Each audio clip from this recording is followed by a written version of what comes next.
ఎట్లా బతుకుడు ఎలా బతుకుడు తెలంగాణ జిల్లాలోన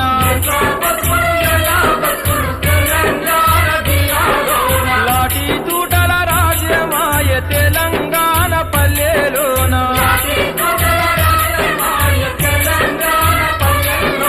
మీసం మొలిసిన కొడుకుల చూసి ఆశాలెన్నో పెంచుకుంటే చదువుకొని గొప్పోళ్ళయి సాతరని కలలు గంటే